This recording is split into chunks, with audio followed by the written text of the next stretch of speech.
Yeah, so what we decided to do with Up the Ladder was to take all the information that's available, which is a lot of information, and try and simplify it, make it a little bit more accessible to younger students. The information pulls from the same sources, but we use a lot more graphics, video, audio, and kind of more minimalized format, and sort of try to present it in a bit of a game format that the walkthrough or the presentation is going to be a little bit more accessible or understandable to somebody who may just be getting into this. So when they first get here, you'll see I already have a couple set up, but when the first user will see they'll have a start new button, and that'll let them jump right in and start playing the game from scratch. So if we do that, you'll see it goes through a little loading sequence, and then it'll pop up a tutorial. There's the option on every page that has a pop-up to have it read the text to you. So if I were to click this, it would start saying, welcome up the ladder. We have 2 different voices, and you can have it present or read every prompt, or toggle that back and forth. So it's one way for low reading skills that we really built this in to try and help students get the most out of the information. As you walk through, it'll give you a little bit of a tutorial, your name, let you choose an avatar. So I could choose, chair, and pick the person that you want to be, and then click save. We've tried to take concepts that are familiar to older workers, ID badge, resume, like that, and present the outputs of the exploration in these formats as a way of introducing the concepts, but kind of in a very lighthearted way that's not super important to the actual exploration. So now that I'm done, you'll see, click Let's Get Started. And the first thing you'll see is our game board. It's designed around the 16 career clusters, and everything is, all the occupations are run through those. And then there's a little spinner in the middle of the board that'll let them either jump to specific activities, or you can hover over each of the pathways and you'll be able to see with interaction that you can do something. So as you move forward, like say a student wants to come through, they'll click on architecture and construction. It'll pop up a little window. The first option that they have here is the ability to view a video. So as you see this system, you'll know that the students can do as much or as little of it as they want to. So these videos are designed to be very simple. They're 30 seconds each, and they give a very quick overview of the system as you walk through, and you'll see, like, they'll give you some information about what it is, how it, things that you can be, skills that are necessary.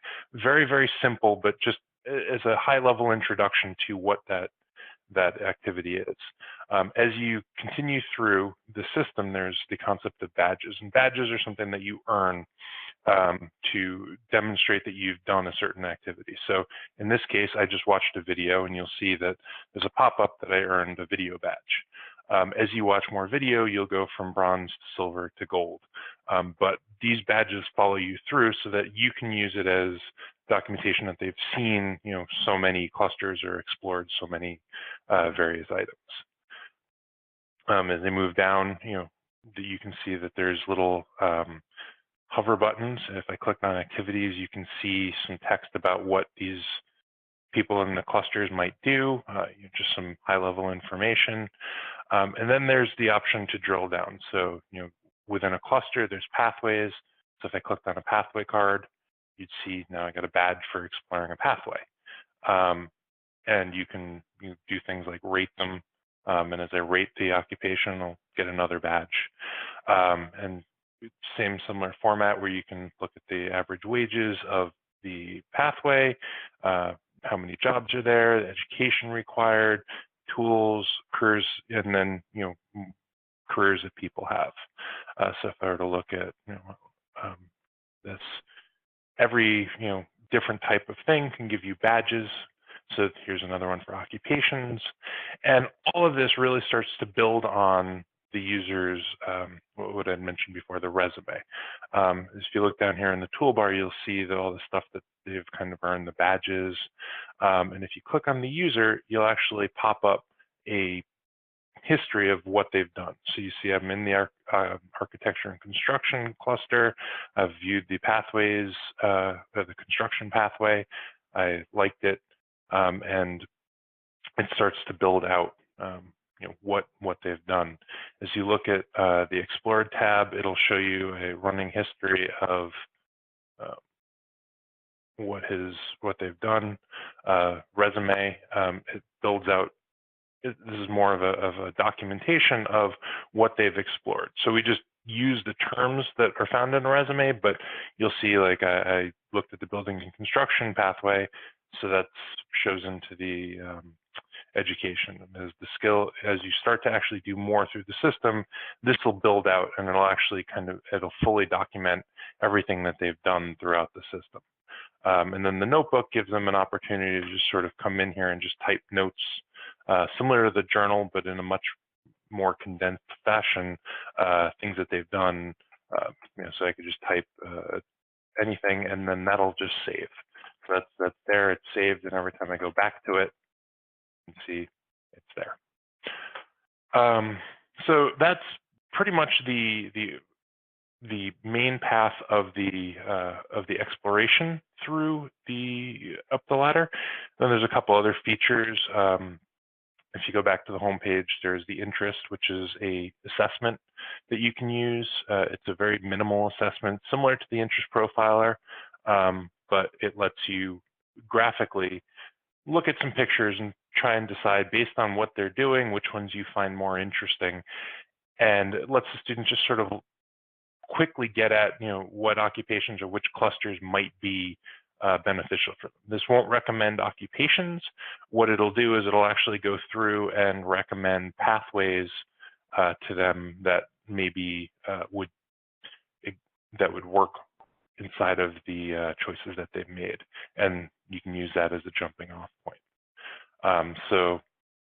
And then as they move up the ladder, you'll see that as I do the exploration, the head kind of moves up. Each level adds a different activity. The next level will give them a budgeting activity. After that, there's a little bit of life skills, and then finally they are asked to do a presentation, kind of assembling everything they've done, and it'll spit out a PowerPoint for them.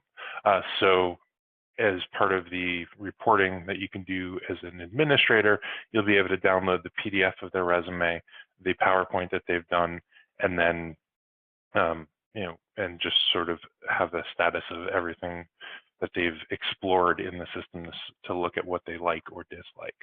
And hopefully for all of that, it makes the stuff that's available in the system much more accessible to the user. But you can see that it's very similar and analogous to the various parts. If you click back and look at the level, you'll see the progress that they have. So for level 1, you have to I think you have to like 10 pathways, and you have to like 10 occupations. Kind of just selecting them, and then that'll move you on to level 2. And then at level 2, you have to do the make money, the money choices. And at each one, you'll get a little pop-up similar to the badge. It says you've been promoted, and then a little explanation of what they can do next, which would be, in the next case, the budgeting